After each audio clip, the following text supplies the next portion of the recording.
चार दोस्त और वह रात। रात के ठीक 11:47 बजे थे। आसमान में आधा चांद था, बादलों के पीछे छुपा हुआ। हवा अजीब तरह से ठंडी थी, जैसे किसी ने सांस छोड़ दी हो। राहुल ने बाइक रोकते हुए कहा, यही है वो जगह, मैप में यही दिखा रहा है। आकाश ने चारों तरफ देखा। यार, यहां तो नेटवर्क भी नहीं है। सच में यही आना जरूरी था क्या? सोमेद हंसने की कोशिश करते हुए बोला, अब आए हैं तो वापस कैसे जाए? हॉरर ट्रिप बिना डर के थोड़ी होता है। अंकित चुप था, बहुत चुप। उसकी आंखें उस पुराने रास्ते को देख रही थीं, जो घने पेड़ों के बीच गायब हो रहा था। चारों दोस्त कॉलेज के बाद पहली बार घूमने निकले थे, शहर से दूर, बहुत दूर। एक ऐसी जगह जिसके बारे में लोकल्स कहते थे, सूरज ढलने के बाद वहां मत जाना। जो गया वो पूरा वापस नहीं आया। बंगले के सामने खड़े चारों दोस्तों के बीच अचानक अजीब सी खामोशी छा गई। हवा सरसराई, पेड़ों की टहनियां आपस में टकराईं, और उसी पल बंगले के अंदर से ठक ठक की आवाज आई। राहुल ने धीरे से पूछा, सुना तुम लोगों ने? आकाश ने सूखी आवाज में कहा, हाँ, लेकिन ये हवा की वजह से भी हो सकता है। सोमेद ने जेब से टॉर्च निकाली। चलो अंदर देखते हैं। बाहर खड़े रहना ज्यादा क्रीपी लग रहा है। अंकित अब भी कुछ नहीं बोला। उसका चेहरा पीला पड़ चुका था। वो बुदबुदाया, ये रास्ता मैंने पहले देखा है। राहुल ने चौंक कर उसकी तरफ देखा। कहाँ देखा है तूने? अंकित ने निगलते हुए कहा, मेरे सपने में, कई बार। चारों ने एक दूसरे की तरफ देखा, हंसने की कोशिश की, लेकिन हंसी गले में ही अटक गई। दरवाजा खुद ब खुद चरमराया। क्री। अंदर से सड़ी हुई लकड़ी और नमी की गंध आई। टॉर्च की रोशनी में धूल के कण हवा में तैर रहे थे। अंदर कदम रखते ही धड़ाम, पीछे का दरवाजा जोर से बंद हो गया।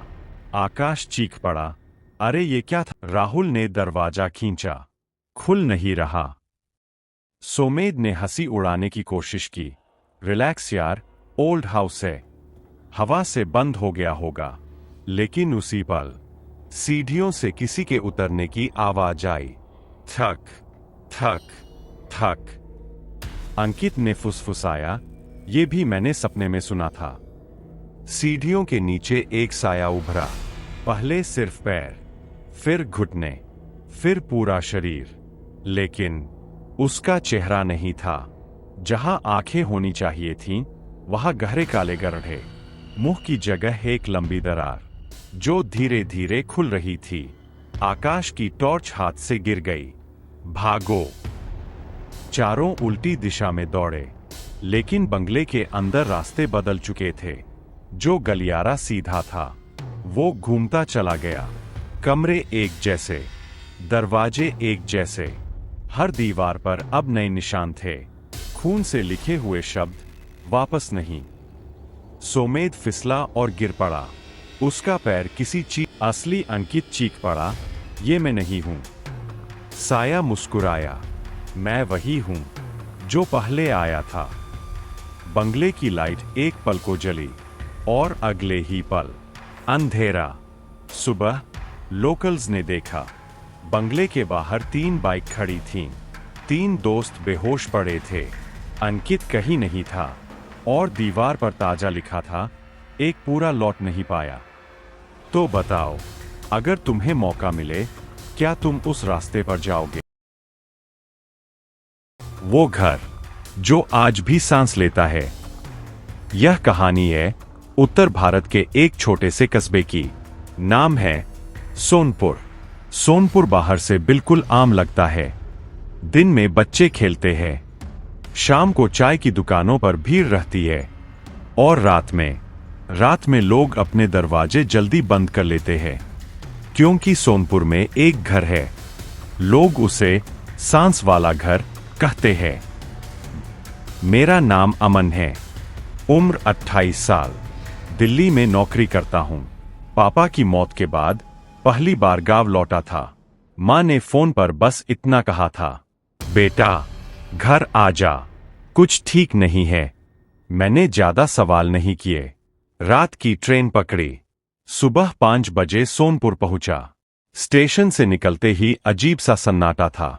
हवा चल रही थी पर पत्ते नहीं हिल रहे थे। रिक्शा वाले ने मेरा बैग देखते ही पूछा, कहाँ जाना है? पांडे मोहल्ला। वो चुप हो गया। पांडे मोहल्ला? उसने दोबारा पूछा, जैसे यकीन करना चाहता हो। हाँ। उसने गाड़ी मोड़ी लेकिन बोला नहीं। मोहल्ले में घुसते ही सब कुछ बदला सा लगा। घर वही थे पर लोगों की नजरें नहीं। कोई बाहर नहीं बैठा था, कोई बात नहीं कर रहा था। हमारे घर के सामने रिक्शा रुका। मैं उतर ही रहा था कि रिक्शा वाला बोला, भैया रात में बाहर मत निकलना।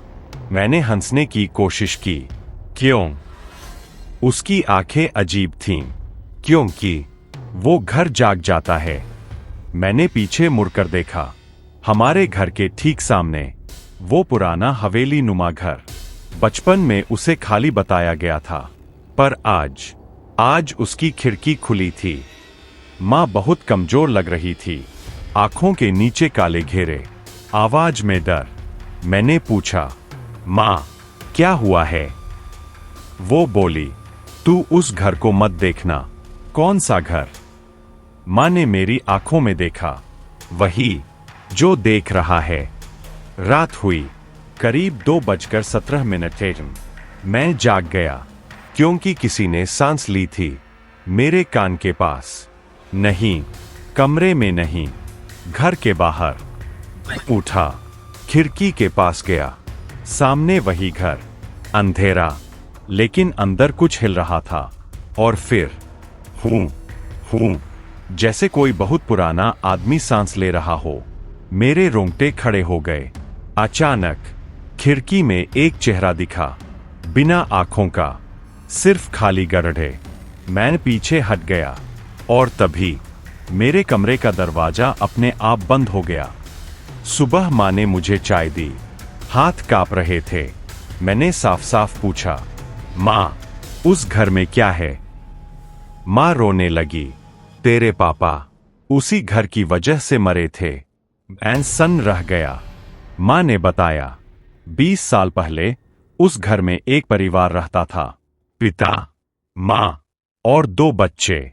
एक रात पूरा घर जल गया लेकिन आग बाहर से लगी थी। और अजीब बात, लाशें नहीं जली थीं। उनके फेफड़े काले थे, जैसे उन्होंने धुआं नहीं कुछ और सांस में लिया हो। पापा उस केस में गवाह थे। उन्होंने देखा था उस घर से धुआं नहीं बल्कि सांस निकल रही थी। पुलिस ने केस बंद कर दिया लेकिन पापा हर रात कहते थे, वो घर जिंदा है। एक रात पापा बाहर गए और लौटे नहीं। सुबह उनका शरीर उसी घर की दहलीज पर मिला, फेफड़े काले। उस रात मैंने तय किया, मैं सच्चाई देखूंगा। सांसों की आवाज फिर शुरू हुई। मैं बाहर निकला। वो घर सामने था।